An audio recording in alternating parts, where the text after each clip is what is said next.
As Christy said, I've been here a long, long time. Got to see a lot of the kids grow up, and many of us adults have grown up in the process too. But I actually have 11 grandkids at Veritas. I'll show you their picture. We get to show pictures because we're up here, right? These are the girls. I actually do the help with the home days with my grandkids, all of them, so I get to see them every week. So I have a pretty busy schedule. And then here's the boys. The next slide. There they are. Yes, we have a lot of fun. We're a very active family, but I wanted to show you that we're definitely active grandparents in this model. And I just wanted, before we talk today, wanted to also mention, if you are interested we are Speakers for Legacy Coalition, which is a movement nationwide of grandparents and how to be more intentional in our influence with our grandkids. It's kind of cool because most of us aren't busy in the day-to-day life of raising kids, so we have the time to be intentional. And just wanted to put this in your radar that there is a coalition of people, grandparents around this country, who are teaming together. There's a grandparenting summit in September of this next year. There's going to be a simulcast event that's broadcast from Birmingham, Alabama, and local churches even partner in doing that. So just plug it in if that sounds interesting to you as something that you might want to look into.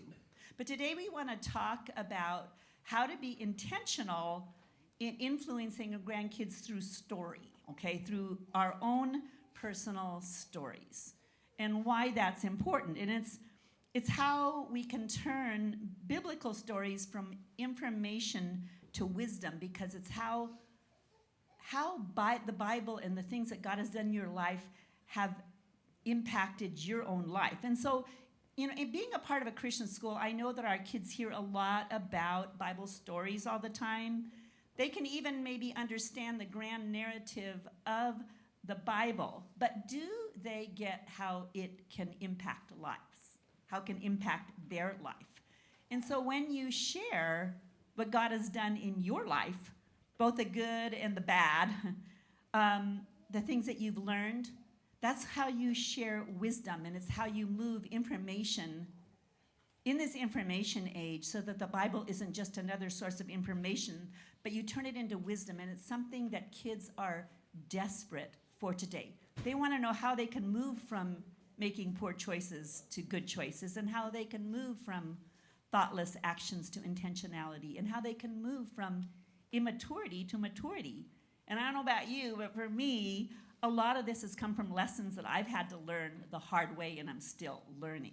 And they need to hear that. So I just want to challenge you that in a culture where anxiety is the norm, and there's plenty to really fear about, your kids and grandkids want to know if the promises in the Bible are really true, and if the Bible really can make a difference in their life. And that's what we as grandparents can really show them. You might be wondering, do squirming kids and social media obsessed teens really listen to family stories anymore, right? In a recent article in the Wall Street Journal on November 12th, here's what it said. It said more than 90% of teenagers in this study that they did and young adults can retell family stories when asked, even if they seemed disinterested when the stories were told. And the kids valued the lessons for their, valued the stories for their lessons and insights, that they actually did listen. And I know for my own grandkids, when we tell stories, they want to hear them again and again and again, because the stories mean something personal to them. Family stories are going to help form a family identity. I belong here. I'm a part of a family story. I'm more than a blip on social media. Even in our family, we have 2 adopted kids, and they too are grafted into our family histories. Our stories become their stories. So I want to tell you one of my family stories and about my grandfather in Finland. I only got to see my grandfather in Finland a few times in my life. Spent a summer with him over there, but really, being so far away, I really didn't have time or didn't have the opportunity to spend time with him. But this man really influenced me a great deal because of his story and the man that he became through the hardships that he faced.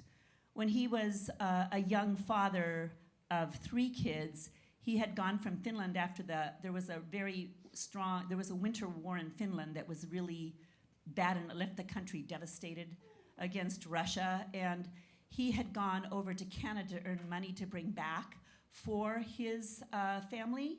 And while he was in that time, the Finnish country was divided between pro-communist people and anti-communists. They were the Reds and the Whites in Finland. And he had gone over to Canada, and over there, a group of pro-communist people tortured him. They tied him up and threw him into a sauna. It is a sauna in the Finnish language, not sauna.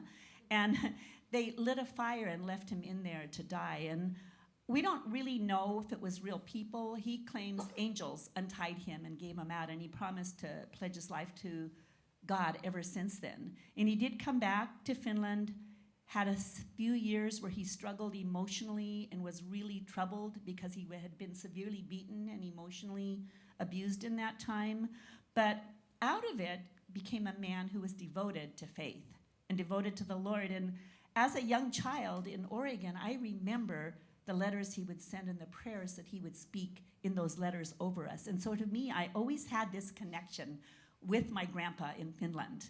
There was something about his story that meant a great deal to me. I felt like I knew him and was connected to him. And I saw in Finland, Glenn's going to talk a little bit about courage and grit later, but in Finnish, the word for grit is called sisu.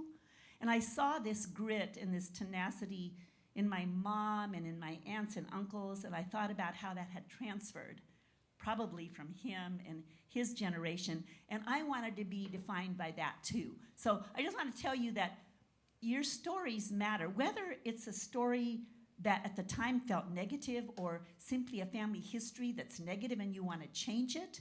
Your kids need to know the stories. I wore a Finnish sweater today. I got this from Finland because I wanted to also, it's also warm, it's wool. It's cold out there today, right?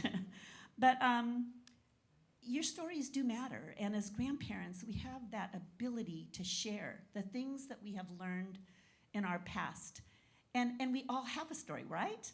But I want to say that how it aligns with God's grand narrative is what matters the most.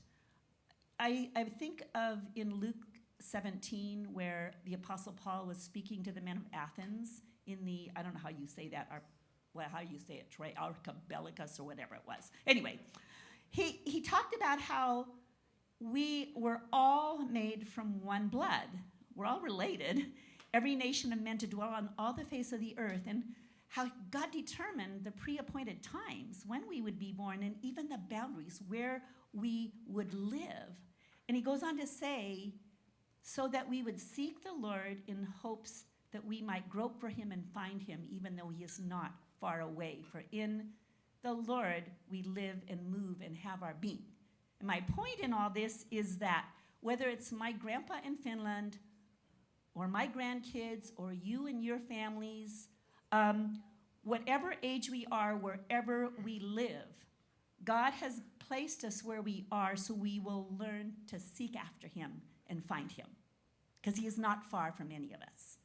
And I love that because it's the stories about our walk and growth in our intimacy with the Lord that are going to matter to the kids today. They need to see that he's made a difference in our lives, and they need to see that we can trust him. And that's what our stories do, whether they were bad lessons or good. And with that, I'm going to turn this over to Glenn.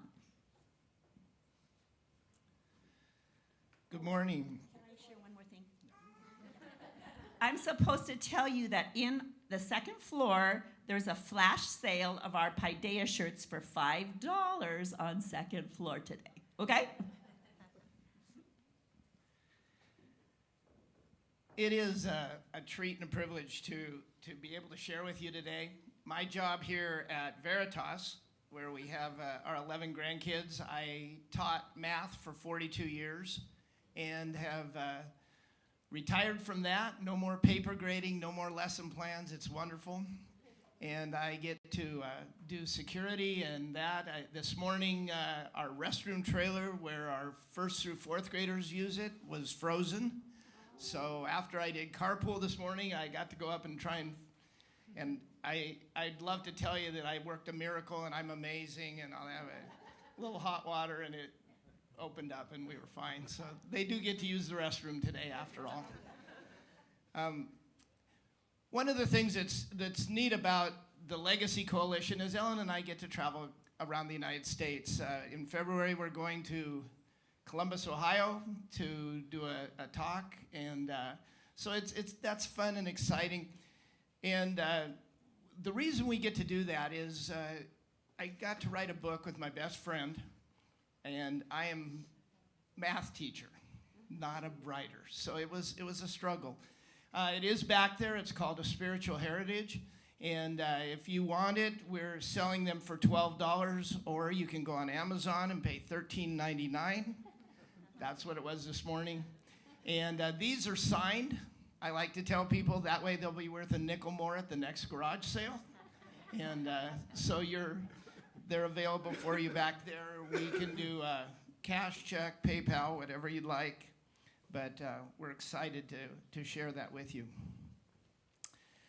Ellen and I are passionate, I want to emphasize that word, passionate, about the importance of making sure our kids and grandkids know they are part of a rich story. They're more than just their little social bubble, their little social media. They're part of a rich story. They have a heritage. And it's interesting, even our 2 adopted ones have really a full bore bought into the heritage that they are being raised in. So it's not a blood heritage, it's a heritage of how they're being raised, and we love that. What's interesting is there's a lot of research that shows that this heritage is so important, not just for their spiritual heritage, but just for their general lives. And this is a study done by Emory University several years ago. And Emory University is in Georgia. And what it said was that kids that know their heritage, that know where they came from, that know they're part of a bigger picture, that those kids will be, and I don't think any of us can argue that these are amazing things. The importance, they will have less anxiety, they will have fewer behavior problems, they'll be better, they'll have better social and academic skills. Another study said they will be more resilient. If my grandparents could do that, well, I can do this. And they become that way. So just making sure they know their heritage is critical. As parents and as grandparents, we need to do that. We need to tell those stories. Today I want to talk to you about the importance of critical storytelling, how critical it is to tell stories. And dads and grandpas, you need to become great storytellers. You need to practice. You need to go through those stories. You need to think about what they were and how to tell them and practice telling them. And you need to become great at that. And when they're little, you start telling those stories and they want to hear it over and over and over again, right? And as they get older, then you can lead into discussions of those. When I was in high school, junior and senior year in high school, I worked at Safeway. Safeway is Randall's. Randall's is owned by Safeway now. And I was a courtesy clerk, a bag boy in California. But what was interesting about that is in California, our Safeway store had a full liquor department. Anything you go, it was a liquor store. And I found a guy that after we closed at 10 o'clock at night would sell me anything I wanted. Now, I didn't drink. My parents would have, they said my stuff would have been on the front porch if they ever heard that I was drinking. So I decided, I'd rather live at home. But I decided that, wow, this is a great opportunity to, and you can fill in the blanks, be cool, be part of the in crowd. And so I began supplying all my classmates. And one night, a Saturday night, one of my Mormon friend, my best buddy, said, hey, can you give me a half-gallon of vodka? Sure, no problem. Half-gallon of vodka. I don't know what he could have possibly wanted that for, but... and so at 10 o'clock, the store closed. A guy sold it to me. I take it out into the parking lot while I'm picking up all the carts that are out there and just hand it off. I don't make any extra money. I'm just doing it to be cool. Monday at lunch, I hear that my 3 buddies and my Mormon friend have gotten caught in the parking lot with the trunk open, and they're drinking during lunchtime. They get a 2-week suspension, and for 2 weeks, I didn't sleep. I had no idea. Were they going to tell on me? What was going to happen? You know, I've never asked my parents if they ever heard about that instance, and I'm kind of glad that they got to go to heaven without knowing that I'd done that. But does that story give me an opportunity to tell all kinds of things, to talk about peer pressure and social pressures and what would have happened to me? It was interesting. I'm sure I would have gotten fired from Safeway. The guy that sold it to me would have ended up in jail, which was interesting. He ended up in jail 2 years later. He was stealing turkeys and throwing them in the dumpster, and they caught him. And so my mom, when I was at college, wrote me and said, by the way, he's now got arrested. So, but what an opportunity to tell a story, and then it leads into such discussions. Now, I wouldn't tell that to my 4-year-old granddaughter, but it's going to be a great story someday for my older ones of what we can even talk about alcohol, right? And how tough that is, and the draw of alcohol, but also the fact that it's just, you know, it's been a tough thing on a lot of people's lives.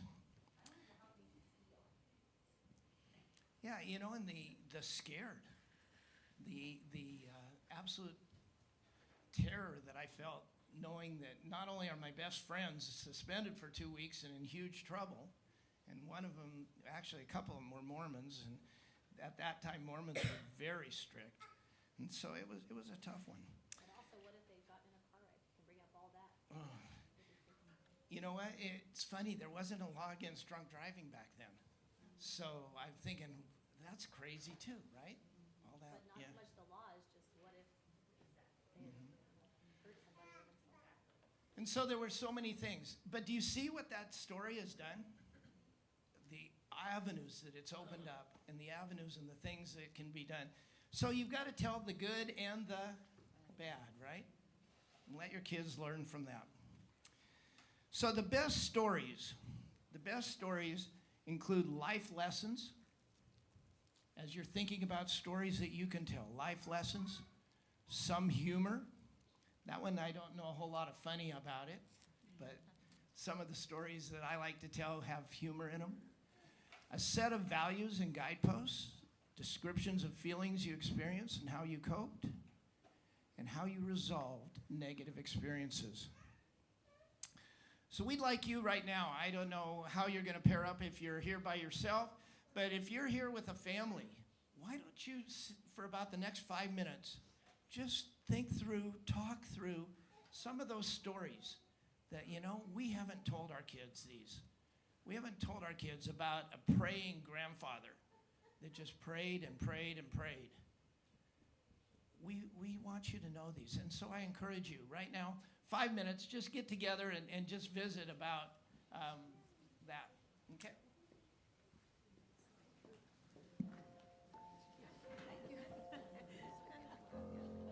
Be thinking of the top 1 or 2 stories you would want to share with your grandkids, just because it might be important to nail down what taught you the most.